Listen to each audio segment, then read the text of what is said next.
This episode of The Havery Show is being brought to you by Heartland Tax and Accounting, 863-385-5020. The following program is rated PG and may contain language and material that may be slightly offensive to some audiences.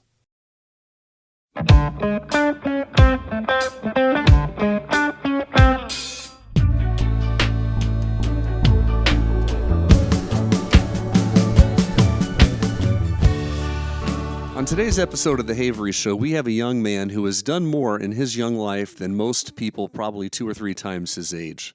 Miguel Arceo. Yes, sir. Thank you for having me. It's a pleasure. I don't know how much you remember, but I was running the Circle Theater. Yeah. And you came in and got your award for Champion for Children. That's right. For youth award? Correct. Yeah, it was the Champion for Children Youth Award. When you were a senior at that time. Yeah. Yeah. Sebring High School. Correct. Yep. Holy moly. And you were what, 17, 18 at the time? I was 18. Okay. Yeah. Most of the stuff that I was awarded for, I did when I was 17. That's a high honor. Yeah. Yeah, it was a really great experience. Obviously, you don't do it for the recognition, but to kind of have that feeling of like people are seeing what you're doing, it's always a good feeling, and to have a thank you from the community. Yeah, for sure. Well, people took notice, and the Champion for Children Foundation is a very prestigious organization, and for them to take notice of you and for you to win the thing was really, really remarkable. So, it's been a couple of years now, but congratulations on that. Was that 2022?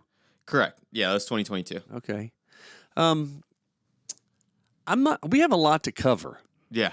But you started a scholarship when you were still a junior in high school. I did. Yeah. So it was actually my dad's idea. Okay. We were at my sister's graduation, and there's another scholarship that gets presented there, and it's like, we own Don Jose's, and he said, is it possible that we could do something like that? And that was my freshman year, and I was like, it can't be that hard. Well, it was really hard. I really took that back, but. We saw a really big need in the community, and this community has done really a lot for my family. Sure. We've been at the restaurant here for, I think, 24 years now. Mm-hmm. And they've given us so much and supported us every step of the way. So we figured it was our opportunity to give back. And we did that my junior year. My first goal was one scholarship worth $2,500. I was just going to invite different community leaders, business owners in. And we ended up far surpassing that goal. We did 3 scholarships worth $2,500. Wow. I mean, we were blown away. And Yeah. we really didn't think we were going to be able to just do that one. My dad was like, if we fall a little short, we'll cover the rest. Like, if you get 2,000, we'll cover the extra 5. Yeah. We'll cover the rest. And then, the community just completely continued to blow us away. Yeah. So we did that my first year. Second year, we ended up raising it, I believe, to 3 scholarships worth $5,000, and that's what we've been doing ever since. 3 scholarships at $5,000 each. Correct. Yeah, and we give the recipients a lot of leeway with that. We say, especially nowadays with living costs going up, food costs going up, textbooks, all that kind of stuff. We said, here's your check.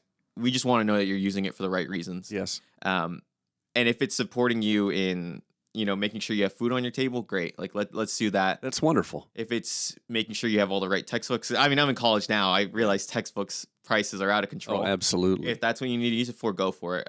We just want to make sure that these kids are supported as much as they can. Yeah, that's wonderful. But a lot of scholarships come with strings attached, and sometimes sometimes kids do just need a meal. Yeah. Way more than they need a textbook in that moment. So I think it's pretty cool that you didn't put any strict guidelines on that. School's about to start. I think the kids start today or tomorrow or something. Today's Friday, so I guess they start Monday or Tuesday. Yeah, Monday. So it's not too early for you to start thinking about scholarships. You need to apply for those now. So how do they apply for your scholarship? So at Sebring High School, we include our scholarship in the scholarship guide that the seniors get every year. They can pick up a scholarship application from Dr. Preston in the guidance office. Mm-hmm. They have a little cart there that's just full of different scholarships, not just ours, but different grade scholarship opportunities there. Mrs. DeWitt at the Avid teacher, she's also a great supporter of ours. She helps us collect them and hand out those applications. Mm-hmm. So yeah, they're definitely available starting, I think, in October. Okay. We start putting that stuff out. What are the qualifications for yours? So ours is you have to have either an acceptance letter or, you show a desire to go to either a college, university, traditional educational, or go to a trade school. They have to graduate from Sebring High School. They have to be on track. And we kind of focus because there's a lot of scholarships where it's all needs based or all merits based. We want to find the in between, right? There's a lot of kids that, because of their financial barriers, they maybe had to work a job after school, so they haven't been able to be involved in different organizations on campus, or maybe they, how to say it? I see poverty as like a cycle, right? It's really hard, especially nowadays, to break out of it. And what we want to do is we find that kid that actively showed that desire to move forward. And we want to be that little extra step help that they need to break out of it. So really, we're just looking for a kid that showed really a commitment throughout all 4 years of high school, no matter what that looked like. Let's say they got a part-time job somewhere and they ended up moving up to manager, or they played one sport, but that's really what they liked a lot. So those kinds of kids, that's what we're looking for. Nice. And we also ask that they write a one-page essay. We include a different prompt, and they also have to submit a letter of recommendation. Fantastic. How many kids generally apply for your scholarship? I believe last year we had about 35. 35, and it comes down to 3. Correct. That's some serious competition. Yeah. So it's a tough choice every year. We have an independent scholarship committee that handles that every year. We have 4 different business leaders and community leaders, and then one. My sister, actually, she represents the family on this, and she helps pick. They help vote on this. They read through all the applications. I redact all the names, anything that might be personally identifying. In a small community, it's really easy to tell. Oh, for sure, yeah. So we redact all that stuff, and they're able to vote on that. Yeah, that's incredible that you guys pulled that off when you started as a freshman. Your dad got the idea as a freshman, but you had it in place and ready to go by the time you were a junior. Yeah, remarkable. Yeah, and I've been blessed enough to have a great family that supported me behind it. Now that I'm at Florida State, it's a little harder for me to do it. So my cousin Trinidad helped me out one year, and then my cousin Gerardo, who's still at Sebring High School, he helps me out. Being I call him the on the grounds guy, collecting applications, making sure that we end up in the scholarship guide every year, updating our stuff. So he really handles a lot of the on the ground work. Fantastic. Well, I want to talk about your parents for a minute, because holy moly, they must be cream of the crop parents to raise a kid like you. Are you the only kid? No, I'm one of 3. One of 3. Are you the oldest? Youngest. You're the youngest. Yep. All right. Well, tell me how that looked. Did the brother, sister, what is it? Yeah, I have my oldest brother's 30. 30? Yeah, so it's about or 31 now, actually. He's a 10-year age difference than me. And then my sister is 24. Okay. And she's in Tampa now. So quite a difference. Yeah. Yeah, and I think that was really helpful. Someone that can lead the way and get some more experience. I can learn from their mistakes. They can teach me, hey, I did this, don't do that. Even if it was something as simple as picking me up after school or taking me to where I needed to be. Yeah. They're a huge help along the way. Are they community minded as well? Yeah. My sister actually works at a nonprofit law firm. Really? Not anymore actually, but she did that for a few years. Yeah. She worked at a nonprofit law firm. She helped connect people that were in need to different lawyers that work in pro bono cases. And then my brother works at the restaurant still, but he's still actively involved in different things. And he's actually raising 2 girls of his own, and then a younger boy that was born. He's about a year old now. Mm-hmm. My goodness. Your family, they bought, I'm sorry about this, but I know it's Don Jose. Yeah. But for years it was Cafe del Lago. And that's, my band played there for years out on the deck. Yeah. And we used to get the cops call on us all the time because the neighbors thought the music was too loud. So Don Jose should be rolling off my tongue by now because we eat there a lot. But in the back of my mind, Cafe del Lago is still just there. So Don Jose, does that mean the Joseph? What does that mean?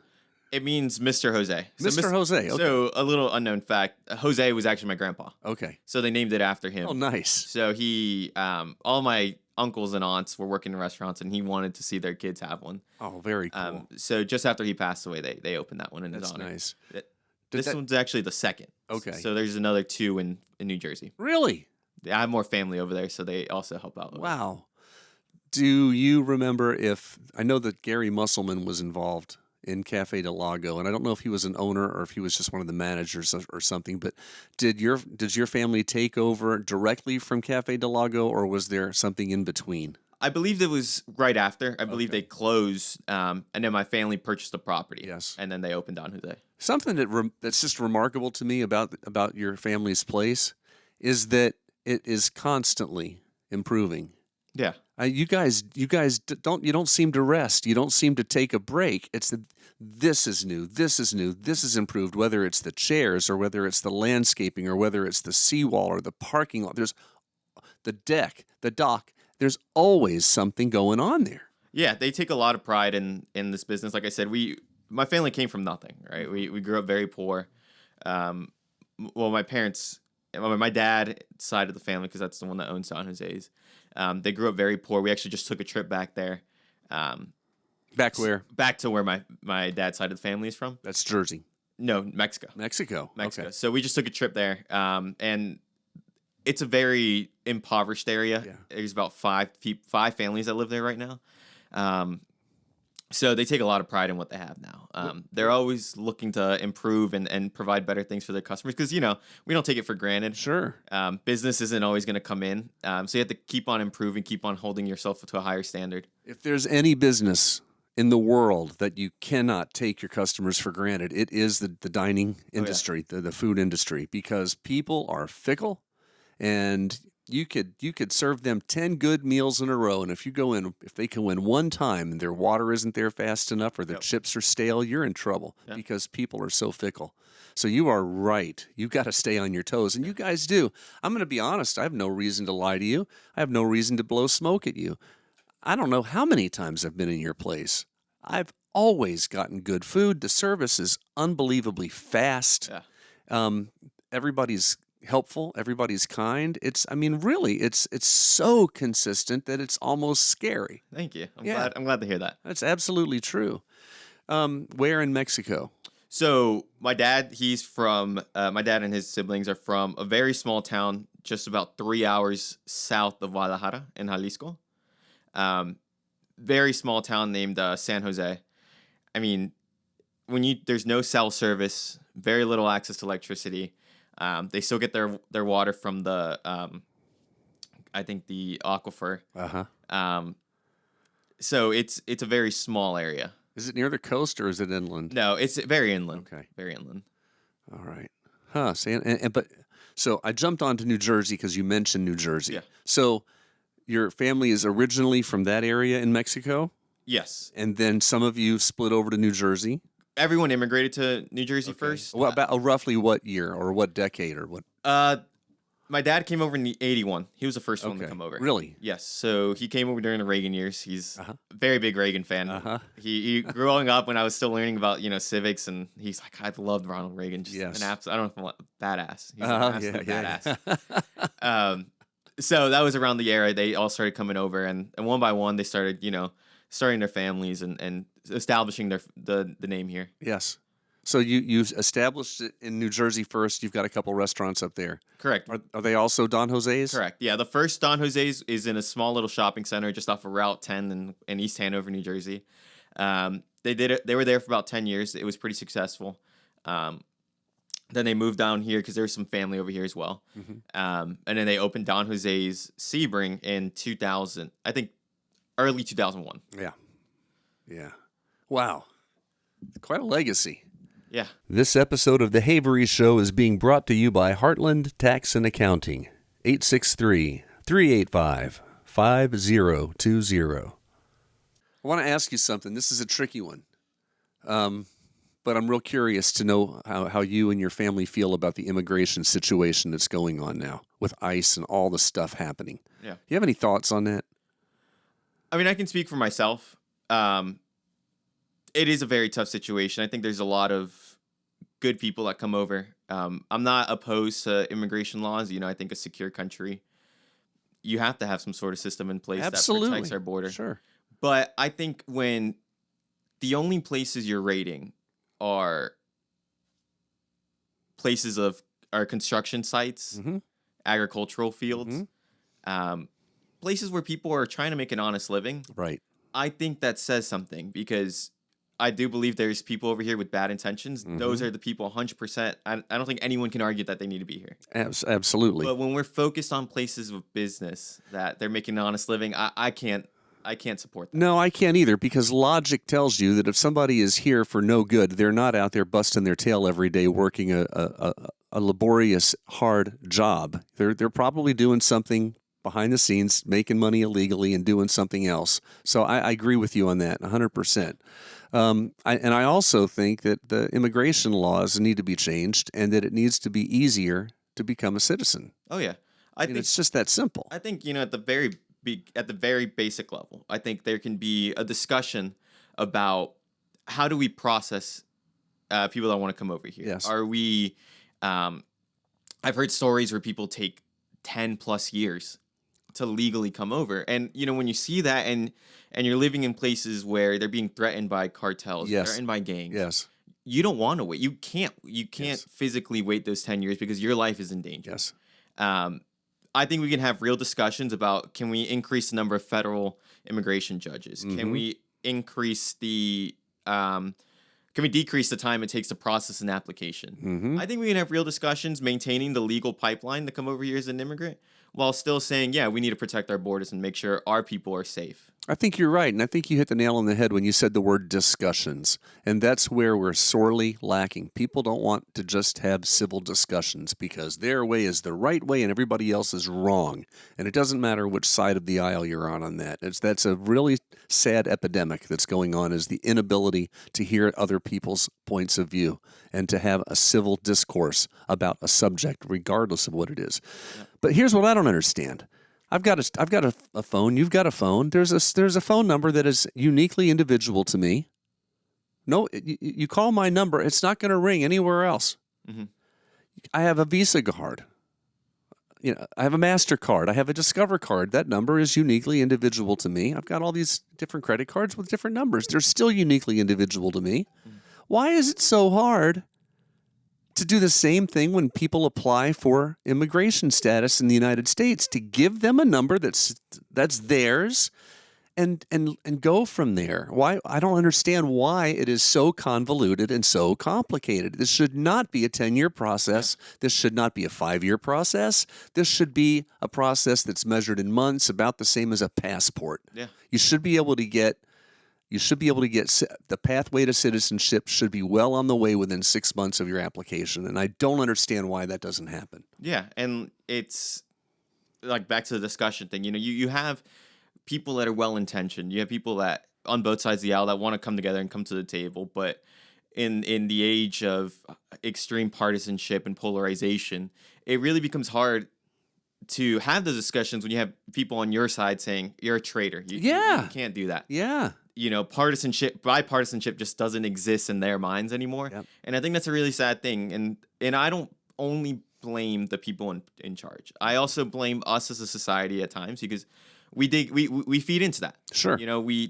We've come to this point in our society where that earns you votes. Mm-hmm. So if that earns you votes, the logical conclusion is I'm going to do that as well. I'm going to engage in hyper polarization. I'm not going to go to the other side of the aisle. And I think as a society, we can come together and say, like, you know what, we've gone too far. Like, let's recognize where we've gone wrong, and let's come back together. Yeah, you hit the nail right on the head with one word: hyperpolarization. Mm-hmm. Yeah, I've never seen it so bad in my life. Mm-hmm. The division lines that we've created for ourselves, and we've done it ourselves. It's terrible, and it breaks my heart. I can't believe how politics are ripping people apart and ripping families apart and ripping lifelong friends apart. I can't believe it. Hyperpolarization. Yep. It's really unfortunate. I'm 21. I love government. I believe our democracy our system of democracy is the best in the world. Mm-hmm. But unfortunately, you give people a lot of free will, and that happens. And I think a lot of it has to do with media segmentation. You find these echo chambers where this guy's saying exactly what I believe, so I'm only going to listen to him. That's right. So there's a lot of work to be done. Yeah. Everything comes back to your core values and your core beliefs. And you only want to hear things that reinforce those core values and core beliefs so then you'll feel good about yourself. That's the way we're wired as human beings. And it is difficult and it takes a real effort to be able to say, whoa, what they're saying now is making me bristle a little bit. And normally the inclination is just shut that down so that you feel good about yourself. But what you need to do is be able to say, this is making me uncomfortable, but I really need to hear what they have to say and really listen honestly and openly and find if there's any truth in what they're saying. That's the only way you grow as a human being. Yeah. And one of the slogans I live by is the first step in fixing any problem is recognizing that there is one. Absolutely. And I think if people are afraid to say, you know what, I messed up. Maybe I went too far here, and I apologize for that. Now I'm going to fix that. And I think if as a society we carried that belief and said, my side was wrong. Yes. I did not see the right source information. I'm going to fix that. Let's move forward. I think we would be much better off as a country. Can you imagine how much better off we would be? Oh, yeah. Oh man, it's almost like a dream state because it's so far out of grasp right now because we've gone down the spiral so far. It seems nearly impossible to get back to that again, and I don't know how we do it because I don't know if the powers that be really want us to be there. Yeah, I mean, I think back all the times, like since probably even 2000, right? You had this huge issue in Florida with Bush v. Gore in Palm Beach County, and they recognize that one party in charge recognized that if I cause moral outrage to this, I win, right? Yeah, so I think people saw that and took that as a precedent. Like moving forward, I'm going to cause moral outrage about this, and we'll win. Yeah. So I think we really have to think back and look back at our history and say, where did we go wrong? How can we change? Yeah, very, very much. I agree with you on that, 100%. You are, correct me if I'm wrong, you're a sophomore at UF? No, FSU. FSU, but I'm about to be a senior. Oh, you're really? Oh, wow. Yeah, I guess time flies, doesn't it? Yeah, it's been a very quick. Holy few moly! years. It's been 4 years since you won that award. Well, Yeah. Almost 4. 4 years. My goodness. So FSU, you're a Seminole. How do you like it over there? I love it. I think it's, and I know the UF fans are going to come out after this, but I do think it's the best school in the country. Country's a little too much. But it's the best school in the state. If it's your school, you have a right to say that. I think that. But I think it's a great institution. I think in modern society it gets kind of overlooked by the party scene. Yeah. But I think there's so much more around Tallahassee and around campus that people kind of overlook. We have probably the nicest campus in the country. Yeah. I love being able to walk out of class and seeing the pine trees, the brick buildings. We have really great weather, good sports teams. Not our football team this past season, but we'll get back in it. You have been dominant in football over the decades. Yeah. And then, it's cyclical. It'll come back around again. So we've had a great sports team. We had a really good baseball team this past year. For the past 3 years now, actually. We have a national championship soccer team, women's soccer team. And I think people, especially students and kids my age, we get stuck on campus. But if you go explore around, you have the Capitol just down the road. Sure. A lot of great food around. I like going on runs through our parks, so that's always a plus for me. There's a lot of good stuff around, and I think Tallahassee has been a great place for me to grow and develop as a person. Fantastic. Yeah, I've only been through. I've never really taken the time to check that place out. But me and Dawn want to go check it out one of these days. Yeah, there's a lot of good museums. The Capitol has a lot of good memorials, a lot of good museums in there. If you go all the way to the top floor, there's usually an art gallery, and it has one of the coolest sites in all of Florida. So yeah, there's a lot of things to do. I think people kind of get focused on the colleges and stuff like that, but there's a lot of good things. Sure. Yeah. So you mentioned running. Is that something you do daily? Is that a passion for you? Yeah. I started running in high school. I did cross country. Okay. I originally did it as like conditioning for soccer. Yep. Because cross country goes straight into soccer season. Yes. But we did the first few races, and me and my friends that did the same thing were like, we're pretty good at this. So we we kept at it. And even in college, my big dream was always do a marathon. So my freshman year, I signed up for the Tallahassee Marathon, and I did it. No kidding. So I did 4 hours and 20 minutes. I was like, I can do a little better. So then second year, I did 4 hours and 1 minute, 1 minute short Wow. of 4 hours. So I was like, if I can just get under 4, I'm good.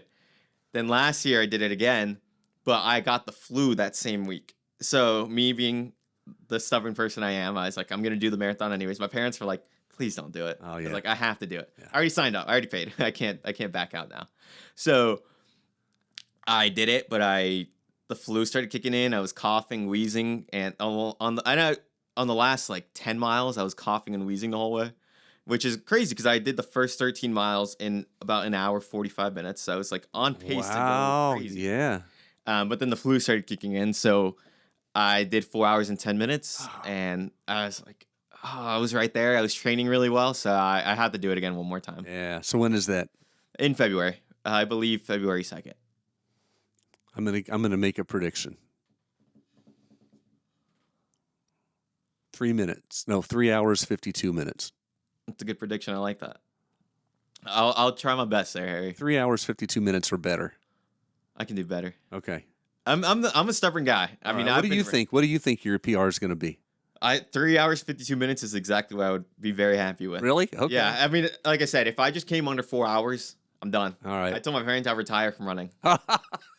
Is that something you think you can retire from, or do you enjoy it enough that you think it might be part of your life, part of your fabric? It's probably gonna be part of my fabric, in all honesty. Yeah. I've always been a longer distance guy. I always, there's guys on my cross country team that were better at like 3 miles, but when it came to like our 13-mile runs on Saturdays, Mm-hmm. I was going past them. I don't know what it was within me, but I really liked long distance running. Yeah. And I think, people talk about this runner's high. 100% true. I know a lot of people say, I've never felt good after a run, but you have to experience it at least once in your life. Really? Because when you do 26 especially, it's a testament to yourself that no matter what insane challenge might be ahead of you, I did 26.2 miles. I can do this. Yeah, and you've done it already 3 times. Yeah. So it's such a good thing to have in your back pocket moving forward, and to say, whatever life is ahead of me, life has ahead of me, I got this. So it's interesting to me though.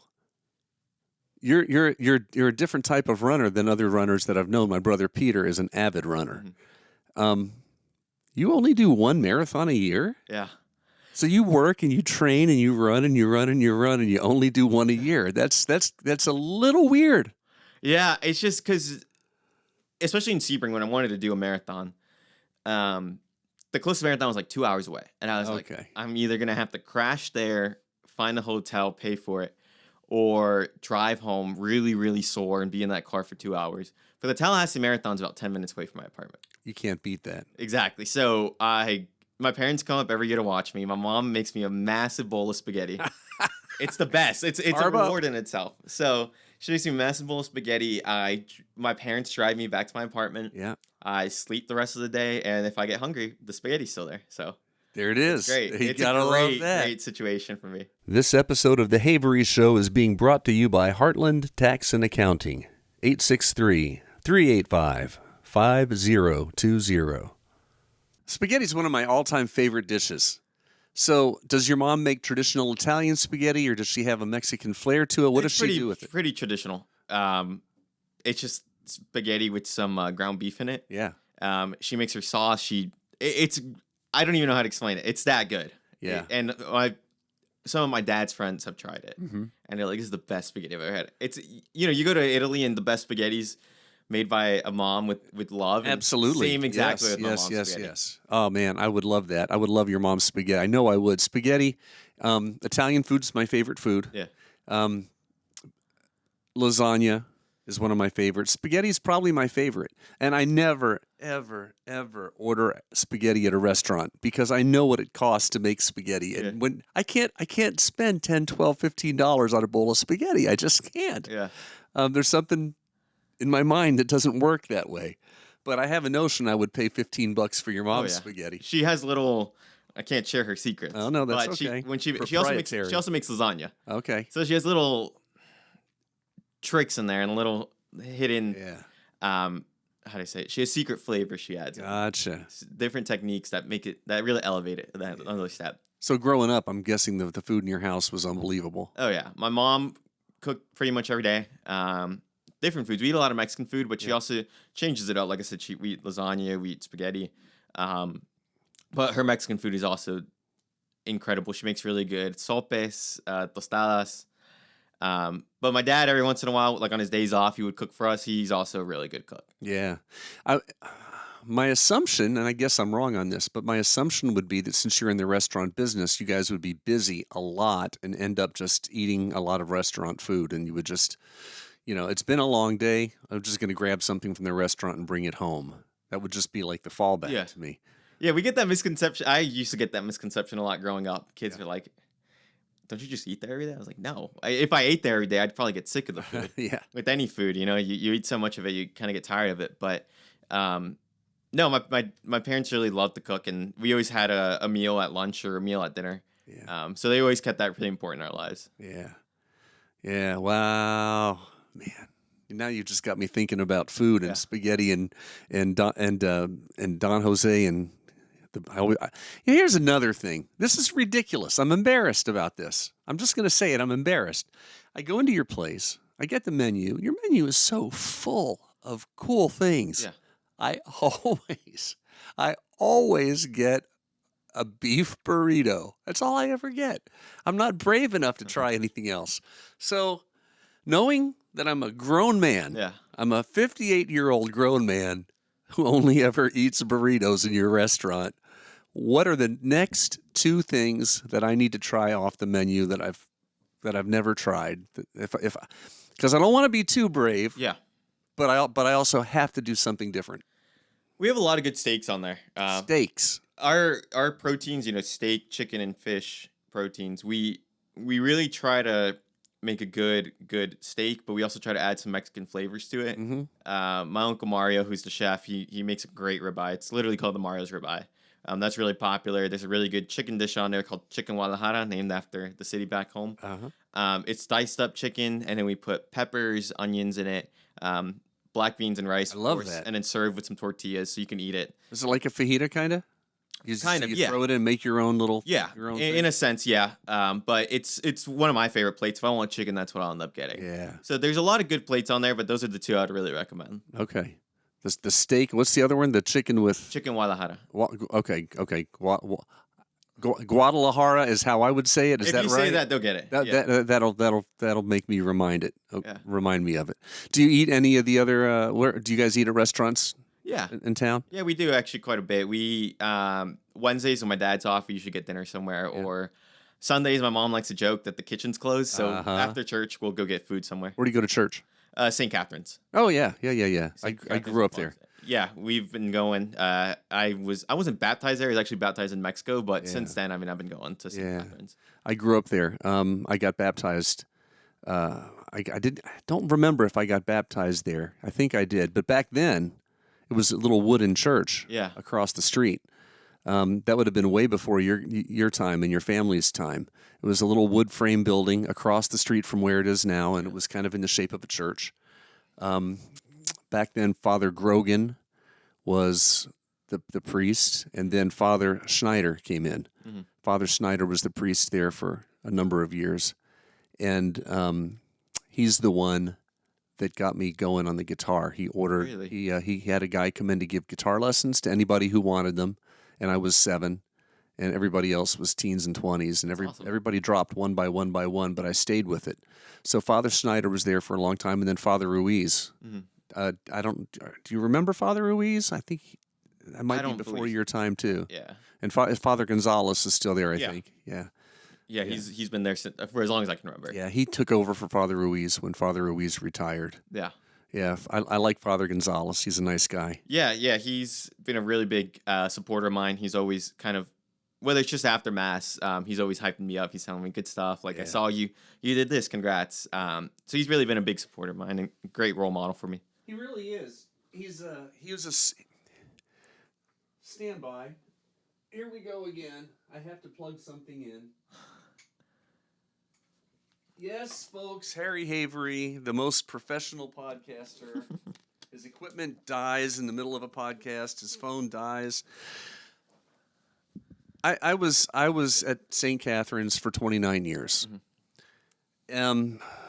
When I hit 29, me and my wife had little kids, and she's a Protestant. She was Wesleyan, and then went over to the Methodist church here in town. So we tried to do both. You know, they would come to Mass with me on Sundays, and on Wednesdays they would go to the church with her. Yeah. And we tried to balance that, and it didn't go great.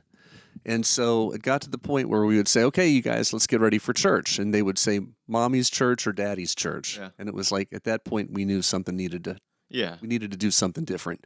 So we moved over to Bible Fellowship Church. And when I at St. Catherine's, I did the guitar mass there from the time I was 10 years old until I was 28 or 29 years old. Yeah. So I grew up in that church, and people watched me grow up in that church. So when I went to another church, a lot of those people really, I think that they got hurt for some reason. Mm-hmm. And my mom was livid that I would go anywhere but the Catholic Church. She just didn't understand, the dynamic of what was going on in my family. And she was furious. And to make a long story short, so many people at St. Catherine's that I grew up with turned their backs on me. Yeah. Father Gonzalez didn't, which to me very, very interesting. Yeah. He was very supportive, not of me leaving St. Catherine's, but of me taking care of my family. And he would ask, "Are you ready to come back? Mm-hmm. Do you have any questions that maybe it would help if you knew?" He was very inquisitive. Mm-hmm. He was very kind. He was very loving. He was very generous. Well, what do you know? All the qualifications that you want in a pastor and a priest. Imagine that.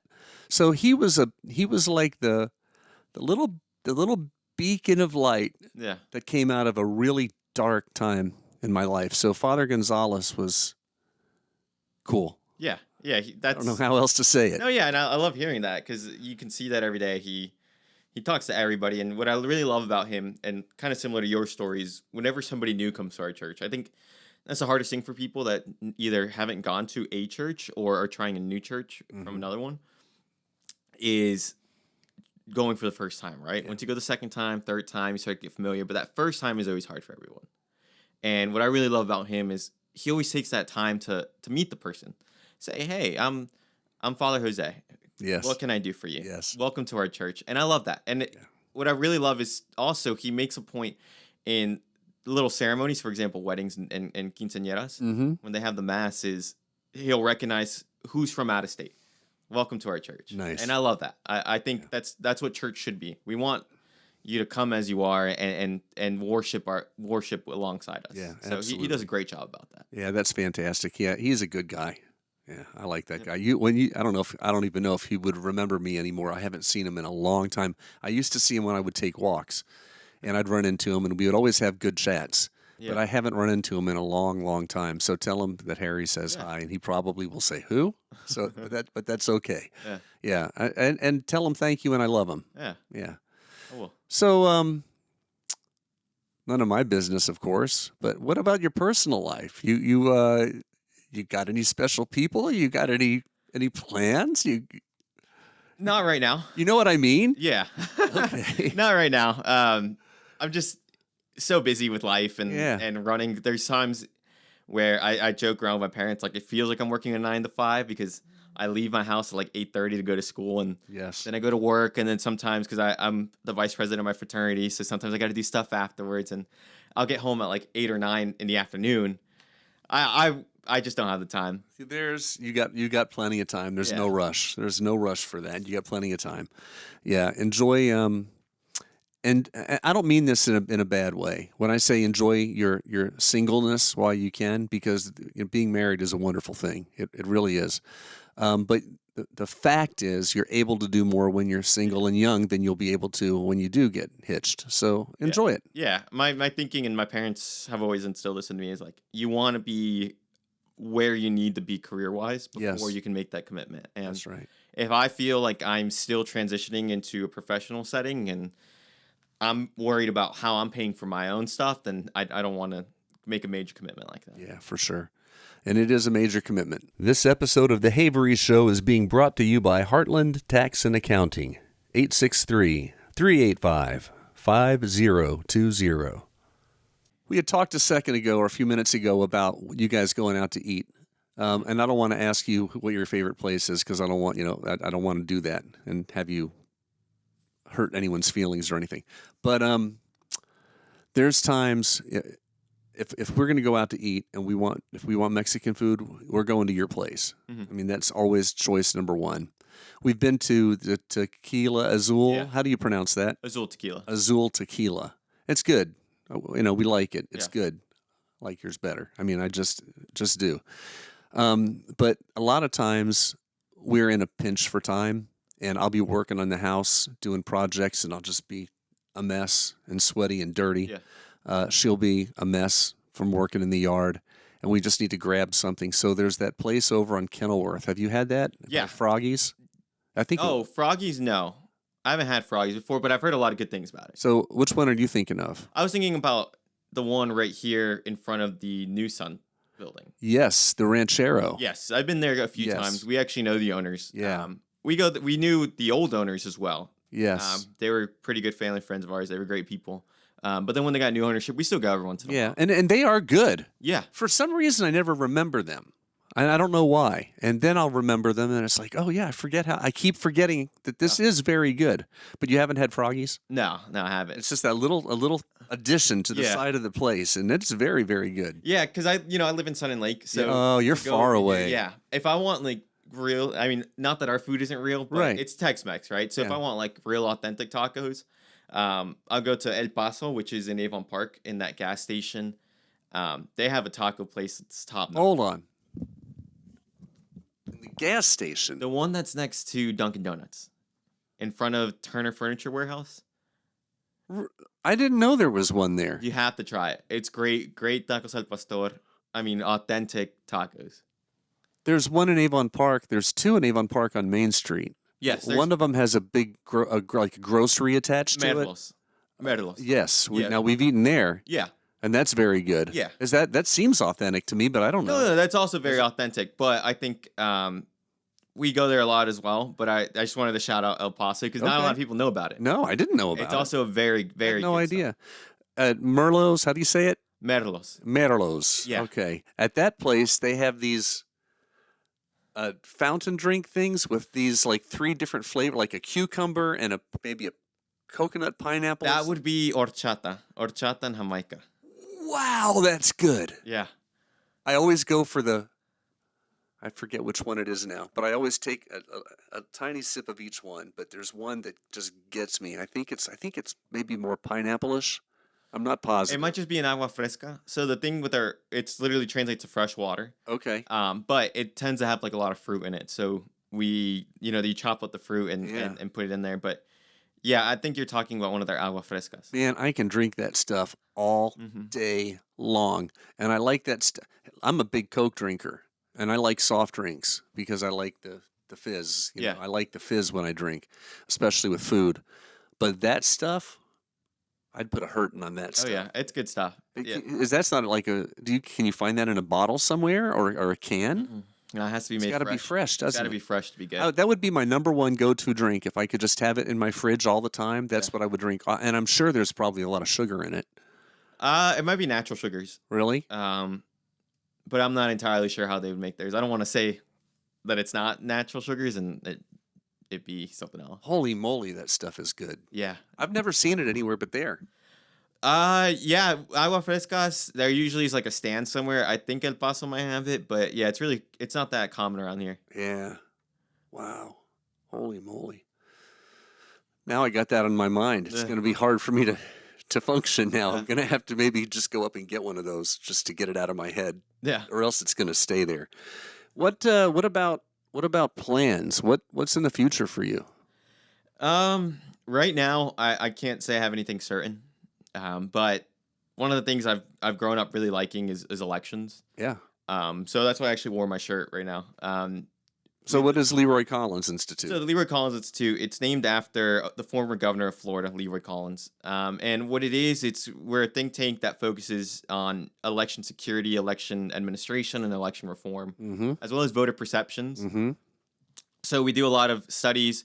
For example, we post a Florida election study where we kind of survey voters from all over the state, and we say, tell us about your voter experience. Like, we want to hear the authentic truth. You know, did you, we ask questions from how confident are you that your ballot was counted accurately?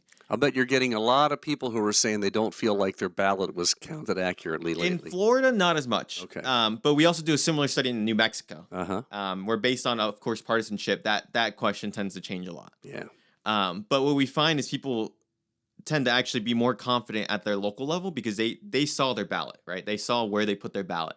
But as you go up the scale, right, we go local level, county level, state level, and then national level. Mm-hmm. And as you go up those steps, because it's further away from the person, they tend to be less trustful of that. Got it. So we ask questions like that, but we also ask questions like, how easy was it to find a place to park? Mm-hmm. We ask, one of the interesting things that I thought was really neat was we compile this into a report every year, every 2 years exactly. And we say, these are our recommendations. This is what we think you could do better. So one of the recommendations from 2022 was a lot of people didn't track their vote by mail ballot, which we asked a follow-up. Why didn't you? Yeah. And a lot of people just didn't know. Sure. So one of the recommendations was, I think it was about 50% didn't track their ballot. So we said, we recommend that there be a public information campaign to let people know that this is an option for them. When they can, in Florida, you write your phone number on the ballot and they'll text you when it gets in, right? So between 2022 and 2024, we actually saw a 15% increase off that. So now it's like 70% are actually using that service. Mm-hmm. That's good. So we use different recommendations like that to try to improve our election system without partisanship. We just want to make sure that people can feel confident in their elections. That's hugely important. Yeah, we do stuff like that. We do. I'm actually working on a paper of my own, looking at Hispanic voters, trying to see across generations. So like my parents' generation, my generation, later down the line, my kids and then their kids. What are those ideological differences? And does that have to do with the generation and also like county context? Like if I was born in Highlands County and my kids would be born, let's say, in Orlando, like what's the difference there? So we put a lot of papers out there that are focused mainly around elections. And one of the projects we actually got going on right now that I'm really excited about that we're spearheading is every county is required to do an audit after the election. So there's two options. You can either do a manual where you go to a precinct, you pick a election, and then you count that. And then you say, okay, this was entirely accurate. Like there was no change in the vote difference between the first and second count. Or if it's within a certain range, you have to say, okay, that's alarming. Now we have to do the whole county. Well, there's also clear ballot, which is you put it through a separate machine, and that actually scans the ballot, counts them, and then it actually pulls up a lot of interesting data about the ballots. Wow. So what we've come up with is an artificial a learning language model that's able to scan about 5 million ballots in 26 hours. And what that does is it scans for signatures. So a lot of people feel more confident if they write their name on them or some sort of personal identifying information. We're able to go through all those ballots and say, okay, this is a signature. We're going to block it out. And then we're able to publish those online. So in Leon County and Osceola County for the 2024 election, any person is able to go on our website and say, we're going to conduct an audit completely by ourselves. Really? So Leon's already up there. Osceola just joined their project about 2 months ago. So we're still in the process of uploading that stuff. But our dashboard, you can go, my precinct is precinct number 20. So I want to pull up all the images of those ballots. I want to count those ballots, and without the risk of identifying information being posted online. So all that's redacted, obviously. All of it's redacted. Okay. And we obviously follow different things. Like if a precinct of 100 people all vote the same way on an election, we'll just combine those with the similar precincts so that you can identify who it is. That's remarkable.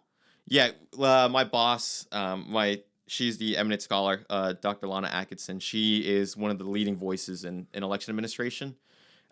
She spearheaded this alongside different members of our staff, and we've been able to really make some good gains. We're just kind of in the process of recruiting more counties to join. Yeah.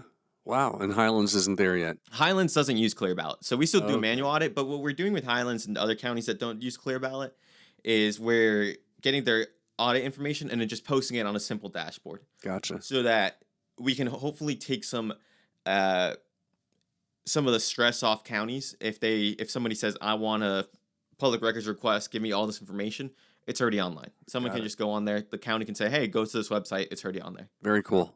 Very, very And we cool. do it completely free. Completely free. So who funds this? So we have different donors. We also receive different grants from various non-profit, nonpartisan organizations. I can't remember one off the top of my head, but they help support our project right now. And the College of Law is also a huge sponsor of our project. Very, very cool.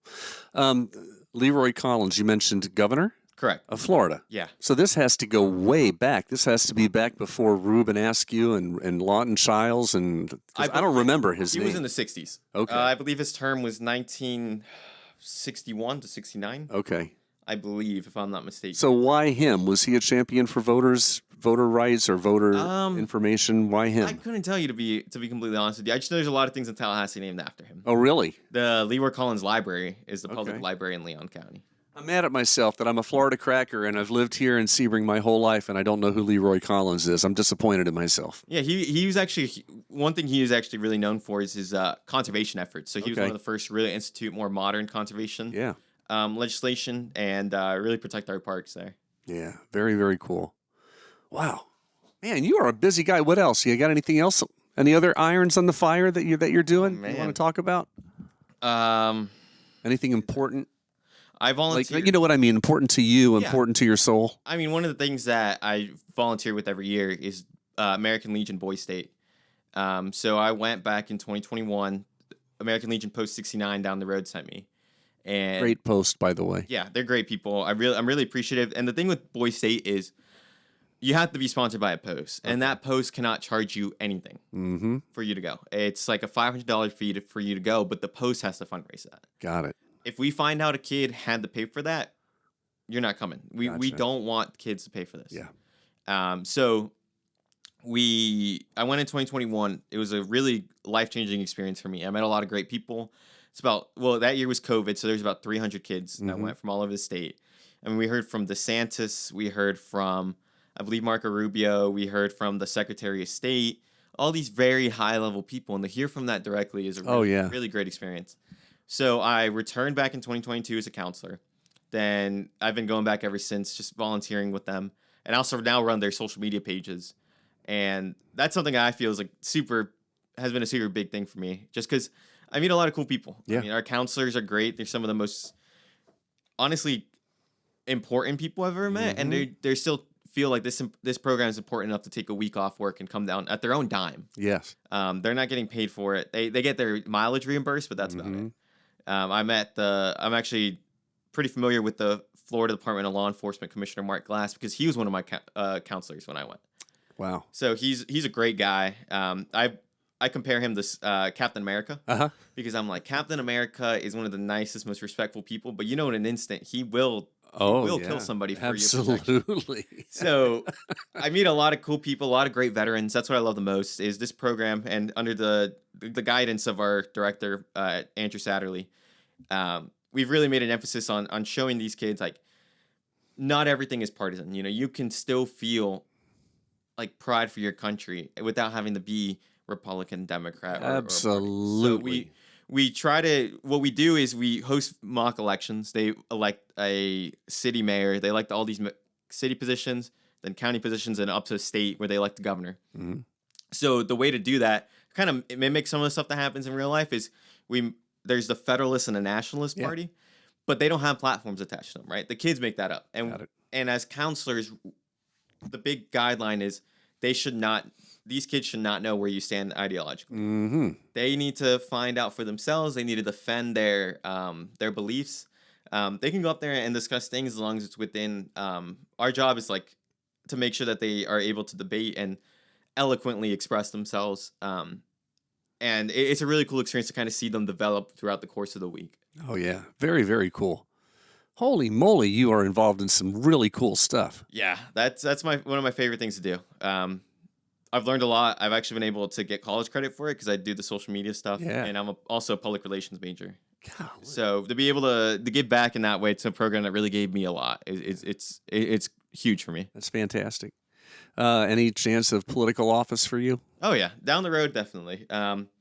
Where that is, I'm not sure. I've always been someone growing up that I keep my cards, like open. Like I don't want to close off and say like this is one thing I want to see myself Yeah, for doing. sure. If an opportunity comes down the road, I'm taking it. You Yeah. know, I want to see what's best for me at that moment and move forward from there. But definitely, office is where I want to be one day.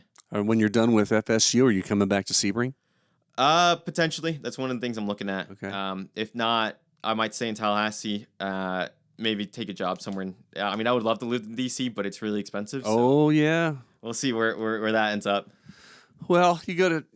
If you stay in Tallahassee, there's tons of great connections up there. Obviously, political connections and whatnot. DC, same thing. If you can get Yeah. into that level, but there's something about going back to your hometown and making a difference, Oh, yeah. and starting in local politics and moving your way on up. Yeah, one of the things I'm for sure saying like I want to do this one day is coming back and representing Sebring either in the House, Congress, whatever it is. Like I want to serve Sebring. Yeah. I love this county. I love this community. I think it's so unique. I tell people that all the time. It's boring at times, yes, Yeah. Well, sure. but it's such an escape for me. To be able to come back and relax and see people that I grew up with, see where they are Yeah. now, and just such a calm lifestyle. Yeah. I told my mom the first time I came back for summer break, I was just outside. We have a fire pit, and I was just outside collecting wood, and I was like, I'm gonna start a fire. Yeah. Because what boy doesn't like to start fires, Yeah. right? What man? Yeah. So my mom's like, Miguel, are you okay? Like, you look really bored. Like, do you want to go do something? I was like, Mom, honestly, having the time of my life. Yeah. I need to decompress right Sure. now. So it's nice to be able to come back here and relax. Yeah. That's good. That's good. It's always nice to come home, isn't it? Yeah, eat some good food. That's right. Relax and enjoy. This episode of The Havery Show is being brought to you by Heartland Tax and Accounting, 863-385-5020. What's something that, what is just a fun thing you like to do? Do you like movies? Do you like sports? Do you like music? Do you like entertainment? What is something that you just like? It's fun. Let me think. I like working out more than anything. Okay. I think, like I was talking earlier about the marathons, like just being able to like push yourself to that level. I've also been trying to get back into reading. All right. I just finished up Anthony Bourdain's book. What is it? I can't remember his book's name, but it was all about his experience in growing up. I love reading stuff like that and learning from his experiences and him talking like the honest truth. Because I think kitchens, especially as someone that knows, kitchens are glamorized to be like, Oh yeah. it's very clean and PG place, but it's not. It's a war zone back Sure. there, and if you don't keep up, you're out. Yeah. I love reading his book, but I also just like being outside. Okay. I like walking. Like I focus more on anything on my runs being outside. I like being here so I can go outside with my dogs. We have a little dog named Luna, so I throw on like this plastic chicken that she's super energetic. So I try to get her to burn her energy out there. Cool. All right, here you go. You ready? Yeah. You get to go on a 2-hour run at your pace. Anywhere on the planet. Anywhere you want. Any country, any place on the planet. And when you get to your destination, you get to have lunch with your favorite author. Where are you going to take your run, and who are you going to have lunch with? Oh man. It would have to be. I like Jersey. Jersey has a lot of good wilderness. Yeah. People don't realize that about. They don't understand. People don't understand the beauty that there is in New Jersey and New York. They think it's all city, and it's not. That general area, Jersey, between like the border between Jersey and New York, has some of the nicest hills, some of the nicest nature spots I've ever seen. I mean, it's always so green. That's what I love. Oh yeah. I would definitely take my run there. Plus, that area is not too populated, so it's not like I have to stop for traffic. I was thinking like I could pick somewhere that's a lot of sites, but I was like, I'm gonna have to stop at a red light. Yeah. So, definitely that area. I'm gonna end with talking to George Milton. I believe that's who wrote Paradise Lost. Okay. So, are you familiar with the book? No. So, Paradise Lost is a book written about the fall of man between Adam and Eve. All right. But it's a very poetic, like it's all written in poetry. It's all written in prose. And it's one of the craziest things I've ever seen out of any author because, like I said, he was blind. That's also a fun fact. Gotcha. He was blind and was telling his daughters what to write down on the book. Wow. He dictated a book. He dictated a book, and the daughters were writing it along. And not only was he dictating it, but he's doing it in prose. Wow. So what it does is it looks at not just because in the Bible in Genesis, it's not it's a relatively short passage, right? It covers a lot of things very quickly. Too quickly. Yeah. Sometimes you wish, can you slow down a little bit? You're like, can you elaborate on this a little bit? So what he does is he looks at it and adds his own perspective on it in a sense. But what I really like about it is, one, it's all true. It doesn't really contradict the Bible. Yeah. But what it does is it puts it in the perspective of modern times. And one of the best things about this book, and hopefully I'm not spoiling it, but Adam is shown a vision by, I think it was the angel Gabriel, because Adam's feeling guilty. He's saying, I totally messed up our paradise. But what he does is he shows him the vision of the future and how everything falls into place. And he's like, and it looks at free will and why God gave us free will. And he says, if it weren't for you committing the sin, none of this would have happened. So it goes all the way up to Jesus' time. This great sacrifice by God, giving up his only son to save our world. That would not have happened had you not had free will. That's correct. So he looks at all these different pieces and puts together just this beautiful, beautiful piece of art. Talking about the devil and how Adam blamed Eve, but Adam didn't have to follow Eve, right? That's right. So it's just such a good piece of work to just read, and it's not an easy book by any means. You have to definitely sit down, annotate, and understand what you're reading, but once you do, it really opens up your mind to a lot of things. All right. Along those lines, because now we're in a whole different realm. Genesis 6. I don't know how familiar you are with it, but it talks about the Watchers and the fallen ones and how the sons of God, the angels that fell, mated with the human women. The giants came from that. The Nephilim. I don't know if you're familiar with all that. Okay, so much of those empty spaces that you want more of in the Bible are in the books of Enoch. Have you ever? I've heard of it. And I'm just going to leave it there. There's two books of Enoch. Enoch, Enoch. I don't know how to pronounce it. I need to do better with that. But in staying with Paradise Lost, there's the books of Adam and Eve. And it tells the entire story from the fall and how despondent they were and how broken they were and how Adam would get so sad, so brokenhearted, so devastated that he sinned that he would fall and drop dead. Yeah. And Jesus would have to come and bring him back to life. And then he'd go on and he would drop dead again, and Jesus would have to come back and bring him back to life. Have you ever heard of those books? I've heard of the book. Yeah, I've heard of the book of Enoch, not the ones of Adam and Eve, but I have the book. They're extra biblical. Yeah. But they're still it's debatable whether or not they should have been included in the canon. Yeah. They weren't for whatever reason. The books of Enoch were not included in the canon because they are far out. And I'm telling you, man, they are far out. Yeah. And most people will read those books and say, this is just too much. This is too wacky. I can't deal with this because it's some crazy stuff in those books. Yeah. But it fills in gaps like you wouldn't believe. And for a number of years, those books were recognized as legitimate parts of the Bible, but they weren't included in the most. Anyway, I'm going to get on a tangent. But if you have time, check out the books of Adam and Eve on audiobook on YouTube. It's free. It's cool.